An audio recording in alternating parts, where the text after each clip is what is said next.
ستمر فوق الجدار الدفاعي. رائعة وممتازة، رائعة وممتازة هذه قطر، ولكن وجد الضالة تاعو في البطولة الجزائرية. جميلة وممتازة هذه المراوغات. ضاعت هاي المراوغة رائعة من يحيى شريف. تسديدة فهم بوعزة. شوف هنا الحارس شوشي ما عرفش يتعامل مع الكرة، وحتى بوقروة ما كانش ينتظر أن بسكرة أيضا. هاي كرة أخرى لصالح الشباب، كرة بكرة، التسديد من بعيدة تسديدة ولن تصل مباشرة في الهواء يا عبد النور. جميلة، رائعة وممتازة من سيدي يحيى شريف. بعد يحيى شريف سيدي علي التسديدة بقوة، رائعة وممتازة.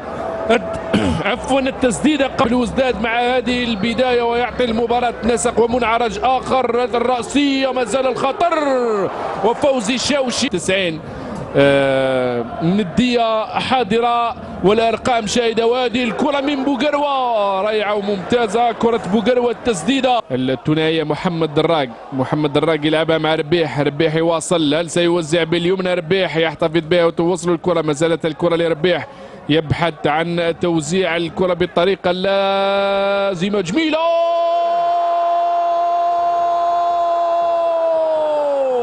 فعلها الشباب في الدقيقة 87 عن طريق البديل محمد دراج بكيفية ممتازة. نشاهد كيف دار بالكرة ثم وزع بكيفية ممتازة برأسية أجمل ومن دون خطأ. يضع الشباب في المقدمة، هدف مقابل 0. فعلى فريق شباب بلوزداد. هل ستدفع المولودية ربما ثمن البقاء في الخلف والحفاظ على النتيجة قبل دقيقة؟ بديل محمد